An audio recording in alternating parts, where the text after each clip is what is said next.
안녕하십니까. 특별히 오늘 온라인으로 예배를 참여하고 있는 분들에게 좀 더 이렇게 용기 있는 말씀을 드리고 싶습니다. 왜냐하면 온라인으로 예배를 드리는 게 참 어렵습니다. 오늘 이렇게 예배에 나와서 예배를 드리는 우리 형제 자매님들도 알겠지만 집에서 예배를 드린다는 게 참 어렵고 힘듭니다. 그럼에도 불구하고 하나님 앞에 예배를 드리고자 지금 TV 앞에 또는 셀폰 앞에 이렇게 서서 이렇게 예배를 드리는 모든 가정 가운데 하나님께 은혜가 임하기를 원하고, 특별히 오늘 말씀을 통해서 위로가 되고 은혜가 되는 시간이 되기를 간절히 소망합니다. 지난 3월 달서부터 코로나 바이러스가 계속 진행되고, 또 우리 달라스는 텍사스 지역은 지금 오르락 내리락 하다가 또 다시 올라가는 그런 어려운 처지에 있습니다. 그러나 신종 코로나 바이러스에 많은 사람들이 감염도 됐지만 많은 사람이 또 고침을 받았습니다. 그 사람 중에 제가 한 분을 소개해 드리려고 하는데, 영국 의사입니다. 그러니까 3월 달에 코로나를 걸렸다가 이제 회복하신 분인데, 이 클레어 박사인데 의사입니다. 이분이 미국 학회에 왔다가 이제 돌아갔는데 이제 몸이 안 좋아서 검사를 해보니까 이제 코로나 바이러스에 걸린 것입니다. 그래서 좀 이렇게 투병을 했습니다. 이 증상이, 이분이 말하는 증상이 여러 가지가 있는데 한번 잘 귀담아 들으시면 여러분도 내가 정말 코로나 바이러스에 걸렸는지 이렇게 한번 확인해 볼 수 있을 것 같습니다. 마른 기침이 난다고 그래요, 처음에는. 그리고 목에 통증도 시작되었고, 근데 그 통증이 마치 칼로 목을 찌르는 듯한 통증이 있었다고 합니다. 그래서 아무것도 먹을 수 없었다고 그래요. 그리고 오한도 나고, 그 다음에 이제 발열 36.5도가 넘는 열이 나고, 또 열이 나니까 이제 입맛도 떨어졌다고 합니다. 그래서 이분이 자기가 이렇게 코로나 바이러스하고 이렇게 비교를 했는데, 무엇과 비교했냐면, 여러분 권투 선수 타이슨 아세요? 그 타이슨하고 한 4회 정도 경기를 하면서 엄청 두들겨 맞은 느낌, 그 느낌을 이 코로나 바이러스와 싸우는 그 상태를 이렇게 표현했습니다. 그러니까 어려운 싸움이라는 것을 말해주고 있는 거죠. 그래서 이분이 그 코로나 바이러스 증상이 있는 다음에 매일 8시간마다 그 타이레놀 종류의 그 진통제를 먹고 됐습니다. 그리고 코로나 바이러스 확진을 받기 위해서 검사를 받았습니다. 그리고 코로나 확진을 받았다는 결과를 한 7일 뒤에 받았는데, 그때부터 몸이 조금씩 나아져서 회복했습니다. 이분이 나이가 어떻게 되냐면 60세가 돼요. 그러니까 60세가 되면서 이렇게 했으니까 자기 스스로는 굉장히 늙은 사람이 코로나 바이러스와 싸우면서 굉장히 힘든 시간을 합니다.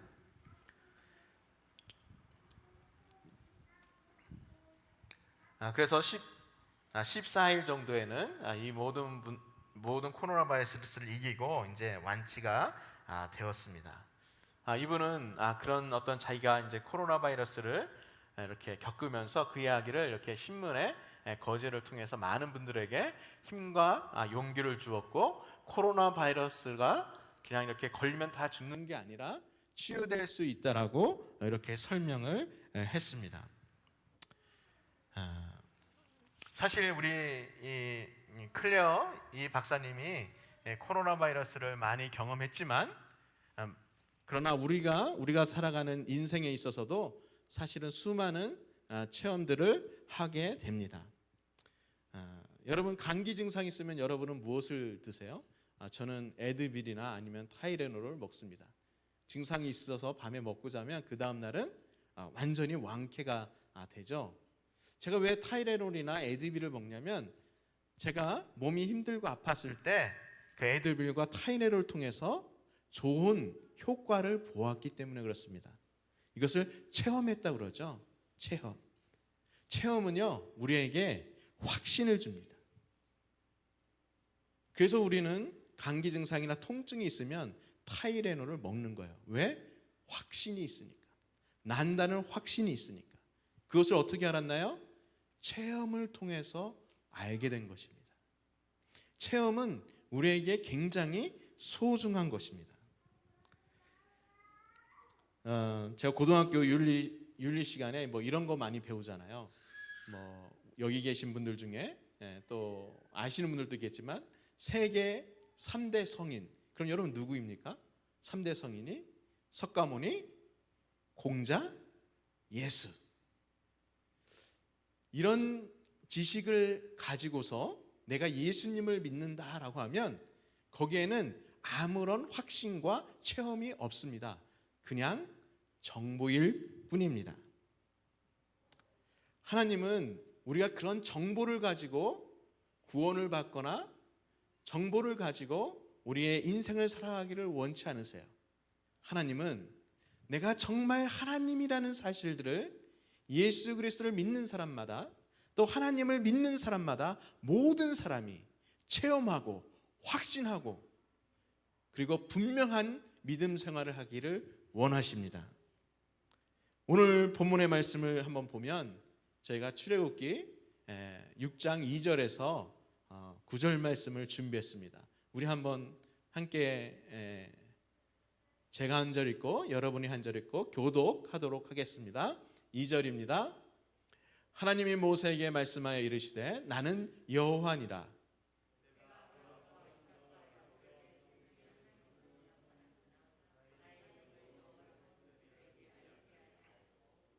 가나안 땅 곧 그들이 거류하는 땅을 그들에게 주기로 그들과 언약하였더니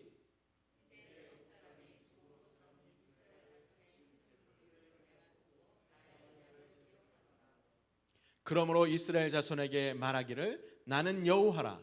내가 애굽 사람의 무거운 짐 밑에서 너희를 빼내어 그들의 노역에서 너희를 건지며 편팔과 여러 큰 심판들로서 너희를 속량하여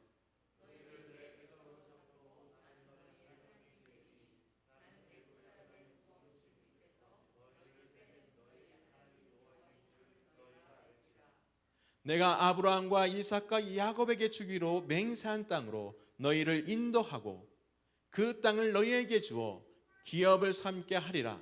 나는 여호와라 하셨다 하라.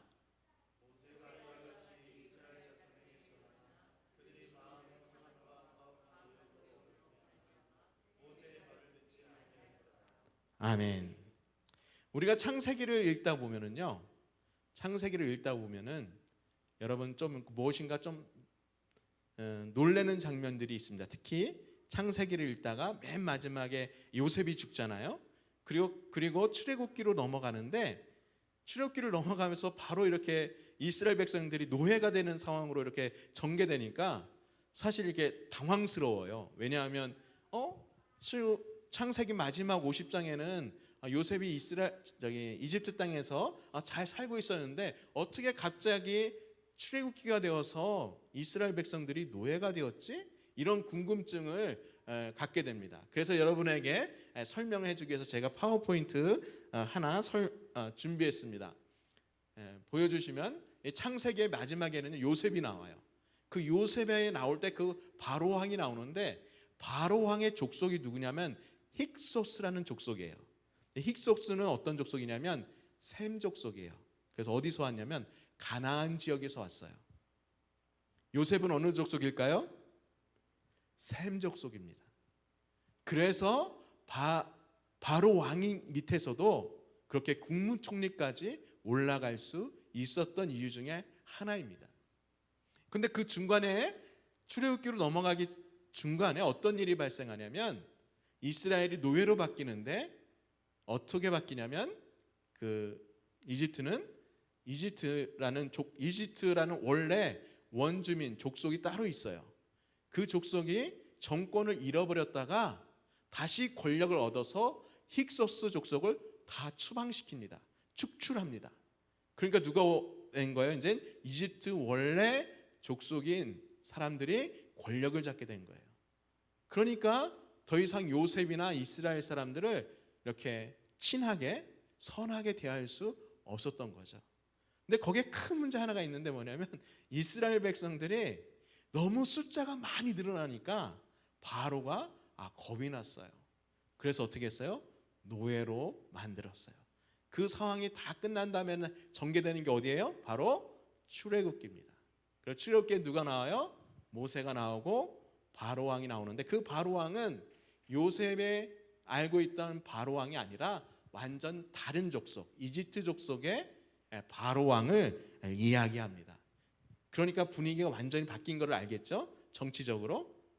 그런 이것을 이해하면 그 다음에 출애굽기를 이해하는데 굉장히 많이 도움이 됩니다. 그래서 본문 2절에 나오게 되는데 이 본문 2절은 하나님과 모세가 대화를 하는 거예요. 어떻게 이스라엘 백성을 구원할 것인가를 설명해 주고 있는 거예요. 2절에 보면 하나님이 모세에게 말씀하시는데 뭐라고 하시냐면 나는 여호와니라 라고 말해요. 나는 여호와이다. 이 말은 무슨 뜻이냐면 내가 여호와인 것을 앞으로 알 것이다 라는 거예요. 3절 말씀에 보면은요 하나님이 여호와인 것을 아는 사람들이 있어요. 그게 누구예요? 아브라함, 이삭, 야곱, 요셉은 하나님을 알아요. 그런데 그 후손들은 하나님을 알지 못해요. 하나님이란 이름만 아는 거죠. 하나님을 안다는 게 무엇일까요? 하나님을 안다. 아브라함의 조카 롯이 소아랑에 사로잡혀서 갔어요. 그랬을 때 아브라함이 어땠어요? 자기의 가소를 데리고 쫓아가서 롯을 왕으로부터 구원합니다. 구원해 낸 다음에 어떤 일이 일어날까요? 아브라함의 마음속에는 하나님이 어떤 하나님이에요?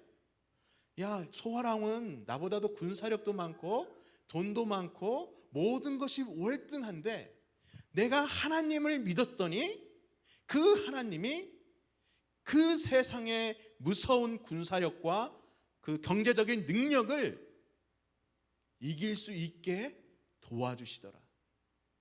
하나님이 이 세상에 눈에 보이는 어떤 권력보다도 하나님이 더 힘이 세시구나. 이걸 어떻게 알았어요? 몸소 체험하면서 알게 됐어요. 그 몸소 체험하신 하나님을 오늘 여호와는 하나님은 그 하나님을 몸소 체험해서 알고 있다라고 얘기하는 거예요. 그러나 지금 현재 이집트에서 노예로 살고 있는 이스라엘 백성은 그 하나님을 알지 못한다는 거예요. 그래서 어떻게 하겠대요? 앞으로는 내가 하나님인 것을, 여호와인 것을 내가 알게 하겠다라고 하나님께서 말씀하시는 거예요. 사람과 관계도 그렇지 않나요? 혹시 제가 이 말씀을 어떻게 잘 설명할까 하다가 저의 인간관계 중에 그리고 제가 지금까지 살아온 사람 중에 여러분이 알만한 사람이 누가 있을까 해서 제가 고민했는데 한 사람이 있더라고요. 여러분 혹시 신세경 배우라고 아세요? 사진 보여주세요. 신세경이라는 배우가 저렇게 생겼습니다. 제가 이 신세경 배우를 처음 만났던 때가 언제냐면 제가 전에 있는 교회에서 사역을 하고 있을 때 고등학교 3학년이었어요. 그런데 영어를 굉장히 잘했어요. 그래서 저한테 왔어요. 왜 왔냐면 제가 그때 그 영어 그 사역을 하고 있었는데 자기가 주일학교 교사를 하겠다는 거예요. 그래서 제가 그 학생을 인터뷰하고 그래서 한 2, 3년 동안 저희 교회에서 어린 학생들을 가르쳤던 사람이 바로 신세경 저 배우입니다. 여러분도 신세경 배우를 잘 알죠? 그렇지만 내가 더 잘 알아요. 왜냐하면 제가 2, 4년 동안 그 신세경을 경험하고 했기 때문에 저는 몸소 그가 누구인지 체험하고 알았기 때문에 여러분이 안다는 것하고 다른 거예요. 마치 하나님도 이와 같다는 거예요. 하나님도 이름으로 아는 사람이 있고 몸소 체험해서 아는 사람들이 있다는 거예요. 제가 성경을 보면 항상 놀라는 것이요. 구약의 이스라엘 민족 유대인들이나 뭐 또 대사장 같은 이런 사람들이 있잖아요. 뭐 그 사람들은 마땅히 하나님을 알 것 같은데 성경을 잘 묵상해 보면요, 그들도요 하나님을 잘 몰라요. 하나님을 체험하지 않으면요 몰라요. 그 대표적인 사람이 누구예요? 사무엘. 사무엘이 누구랑 함께 있었나요? 그 당시 대제사장인 엘리야와 함께 있었습니다. 그 엘리야와 함께 있었는데 어느 날 하나님께서 사무엘아 사무엘아 이렇게 부르시는 거예요. 근데 사무엘이 어떻게 할 줄 몰라요. 이게 뭐지? 근데 성경에 뭐라고 써 있어요? 사무엘이 아직 하나님을 알지 못하더라. 하나님을 알지 못하면서요 성전에 살 수 있어요. 전 너무 이것이 놀랐습니다. 우리가 아무리 좋은 신앙생활을 한다고 할지라도, 우리가 아무리 좋은 교회를 다닌다고 할지라도 우리들 안에는요 하나님을 알지 못하는 사람이 있을 수 있어요. 우리가 지식으로는 알 수 있죠. 그러나 우리가 몸소 체험한 하나님이 없을 수 있다는 거예요. 제가 왜 체험이라고 이렇게 강조했는지 아세요? 체험이라는 단어는요 몸으로 경험하여 알다예요. 여러분 지식도 여러분의 뇌도 여러분의 몸의 일부인 걸 아십니까? 여러분의 이 가슴에 있는 이 감정도 여러분의 몸의 일부인 걸 아세요? 하나님을 아는 거는요 한 가지로 아는 게 아니에요. 이 모든 것을 사용해서 하나님을 아는 거예요. 그래서 우리는 신앙생활 할 때 항상 내가 정말 하나님을 잘 체험하며 살고 있는가, 내가 정말 하나님을 잘 알아가면서 인생을 살고 있나, 항상 나의 자신을 돌아봐야 돼요. 내 마음을 들여다봐야 돼요. 내가 정말 하나님을 잘 믿고 있는가.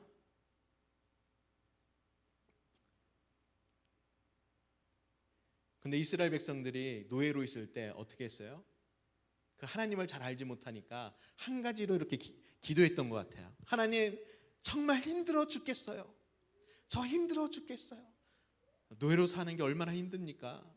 그런데 맨날 벽돌 만들고 벽돌을 집으로 해서 맨날 건물을 짓냐고 쌓아 올리고 하니 그 삶이 얼마나 고단하고 힘들었겠어요. 살려주세요 라고 하나님께 간절히 원했어요. 근데 하나님이 어떻게 했나요? 그 소리를 들으셨어요. 그래서 3절, 4절, 5절 지나서 보면 뭐라고 되어 있냐면 하나님이 하나님의 언약을 기억했다라고 되어 있어요. 이건 좀 어려운 단어니까 제가 많이 설명하지 않지만 하나님은요 우리와 약속한 것이 있으면 그 약속을 끝까지 지키시는 분이에요. 그렇기 때문에 하나님으로부터 은혜가 오는 거예요.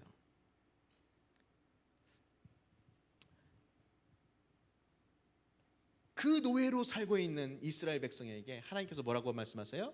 이제 너희들이 내가 하나님인 줄 머리로 하는 게 아니라 이제 체험적으로 너희들이 알게 될 것이다 라고 강조하시고 말씀해 주셨어요.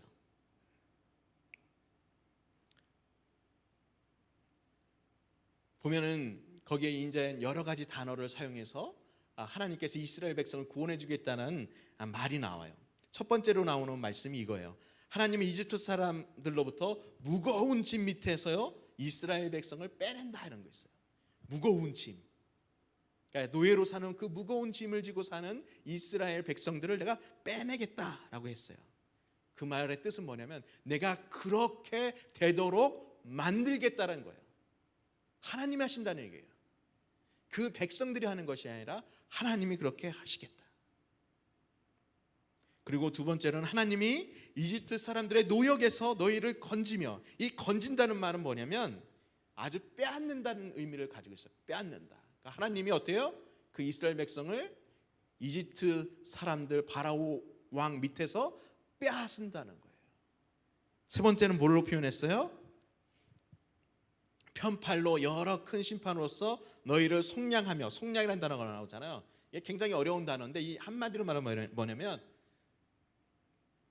내가 친족, 한마디로 말하면 내가 너의 아버지이니까, 내가 너의 아버지니까 하는 거예요. 여러분 부모가 된 사람은 다 알죠? 자식을 사랑하는 게 선택사항입니까? 아니에요. 선택도 안 돼요. 왜? 몸이 움직이는데요. 자녀가 어려운 일을 당하면 부모가 어떻게 해요? 자동적으로 보호하려고 하는 것이 부모의 마음이에요. 거기엔 선택도 없고 생각도 없고 아무것도 없어요. 몸이 그렇게 움직여요. 하나님이 그렇게 하시겠다는 거예요. 그 어려운 가운데 빠져있는 이스라엘 백성들에게 내가 너희의 아버지, 친족의 아버지로서 내가 너희들을 구원하겠다라는 말이에요. 그러니까 사실은 이렇게 여러분 잘 보면 이 말이 뭐예요? 하나님께서 너희들의 신음소리를 들으시고 너희들에게 이제 자유, 해방을 허락하시겠다 이 말씀이에요.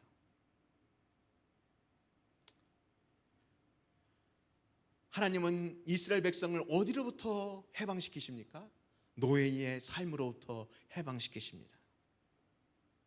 우리들은 어디로서부터 구원받았나요? 우리는 이 죄악된 세상에서, 죄악된 나의 심령에서 우리는 구원을 받았습니다. 그 구원을 체험하며 살아가고 있습니다. 구원은 개인적인 구원만 있는 게 아니에요. 오늘 우리 김 목사님의 기도 중에도 나왔지만 아프리칸 아메리칸인 플로이드 형제의 죽음 때문에 지금 많은 사람들이 아파하고 시위하고 여러 혼돈 가운데 빠져 있습니다. 인종 간의 갈등은 지금의 문제가 아닙니다. 수천 년 동안 인간이 역사 속에서 끊임없이 반복되는 일입니다. 우리 인간은 한 번도 그 문제를 해결한 적이 없습니다.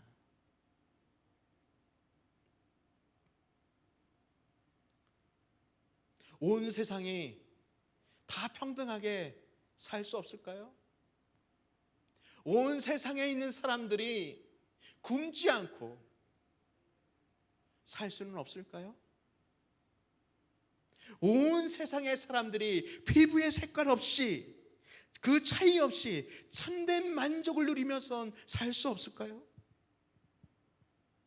왜 우리가 인종 간의 문제를 해결하지 못합니까? 그것은 바로 우리들의 죄악 때문입니다. 아무리 정치를 잘해도 이 문제는 해결되지 않습니다. 이 문제를 해결해 주실 분이 누가 있겠습니까? 저는 하나님이라고 믿습니다.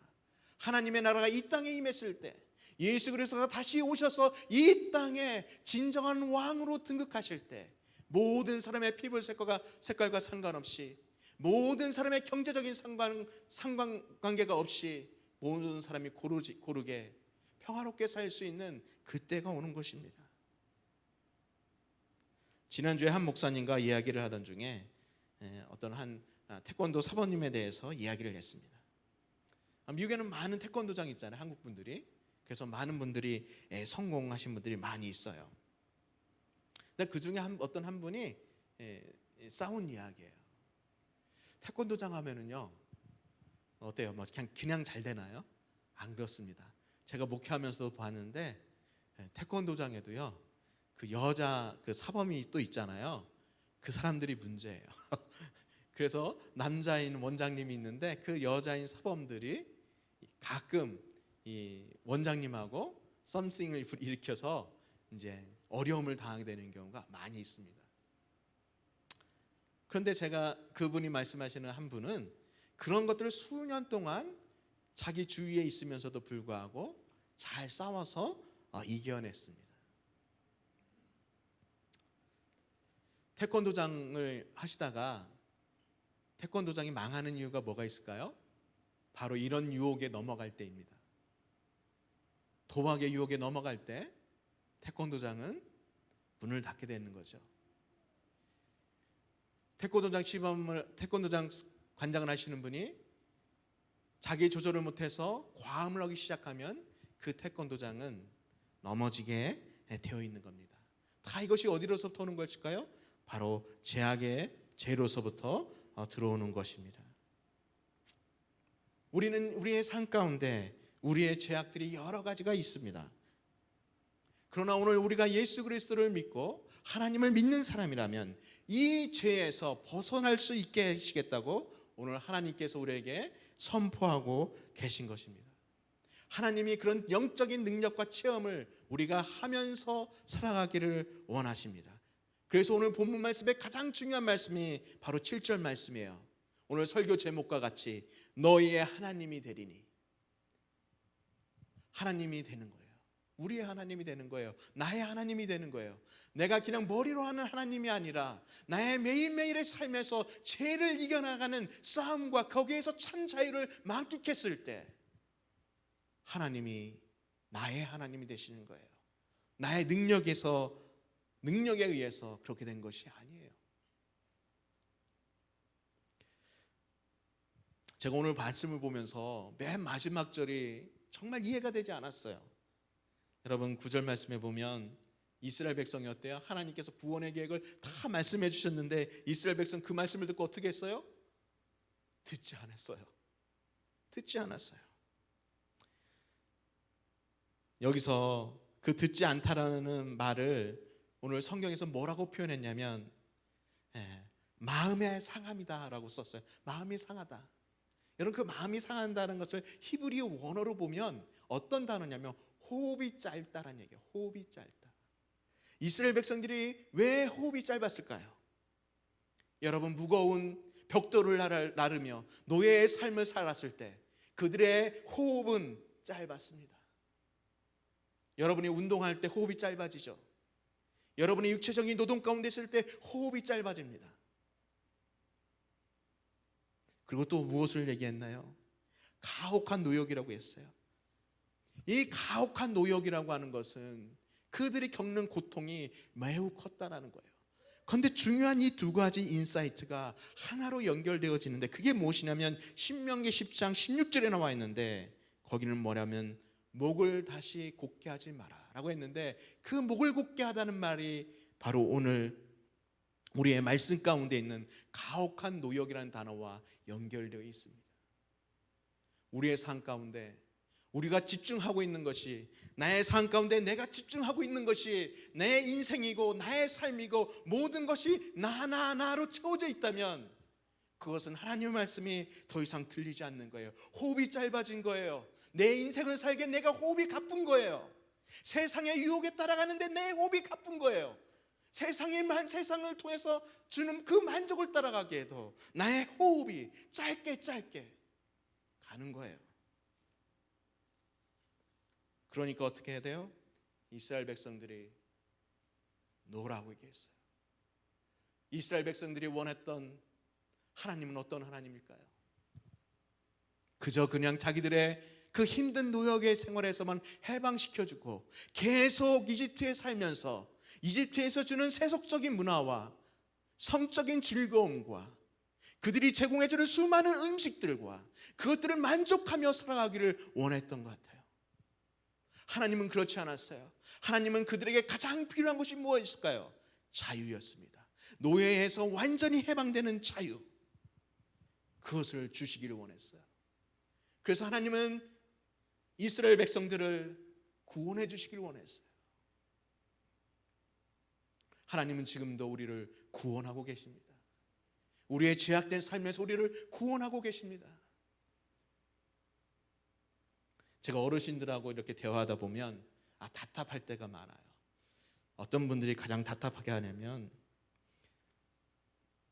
특별히 이제 약을 타오거나 의사를 갔다 오면 이제 이렇게 의사가 처방해 주잖아요. 그러면 이게 의사의 처방대로 잘 드시라고 이렇게 설명을 하는데 그 처방을 잘 안 들으세요.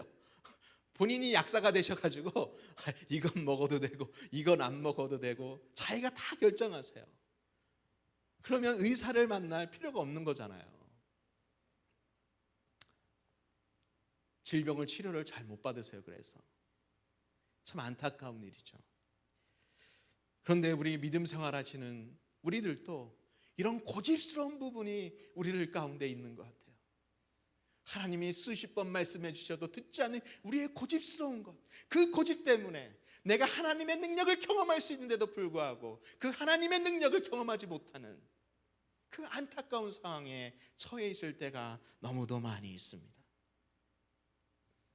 이 시간 하나님께서 혹시 나에게 그런 고집스러운 나의 모습이 있다면 이 시간 성령 하나님께서 그것이 우리 모든 형제자매님들에게 생각나기를 원합니다.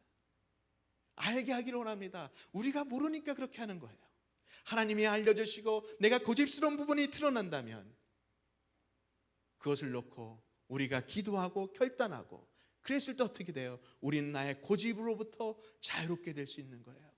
하나님의 구원의 능력을 다시 한번 경험할 수 있는 하나님의 놀라운 은혜를 경험하게 됩니다. 오늘 하나님은 누구의 하나님이 되기를 원하십니까? 하나님은 나의 하나님이 되기를 원하십니다. 나의 하나님이 되시길 원합니다. 사랑하는 우리 드림교회 형제자매님들은 그 하나님이 여러분의 하나님이십니까? 하나님의 구원의 능력을 여러분의 매일의 삶 가운데 그것을 체험하고 있습니까? 혹시 우리들의 고집스러운 부분 때문에 하나님의 능력을 체험할 통로를 막고 있지 않습니까? 이 시간 하나님께서 우리에게 나의 고집스러운 부분을 주님께서 알려주실 것이라고 저는 믿어 의심치 않습니다. 하나님의 말씀에 순종하셔서 우리 모두 우리의 인생 가운데 나를 공격하고 나를 누르는 이 죄악으로부터 참된 자유를 만끽하시기를 예수님의 이름으로 축원드립니다. 기도하겠습니다.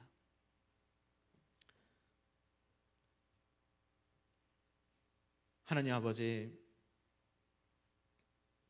저희들은 저희들을 잘 보지 못합니다. 내가 어떤 모습으로 인생을 사는지, 내가 어떤 모습으로 하나님의 말씀을 듣고 하나님의 말씀대로 살아가는지 저희들은 잘 모릅니다. 다른 사람들의 약점은 너무도 잘 보이는데 나의 고집스러운 불순종스러운 신앙의 모습은 잘 보이지 않습니다. 주님, 이 시간 주님께서 우리의 마음을 열어주시옵소서. 눈을 열어주시옵소서. 우리의 고집스러운 부분들을 드러내주시고 보여주셔서 하나님, 우리가 이것으로부터 참된 자유와 하나님의 능력을 경험하는 통로가 될 수 있도록 도와주시옵소서. 예수님의 이름으로 기도드렸습니다.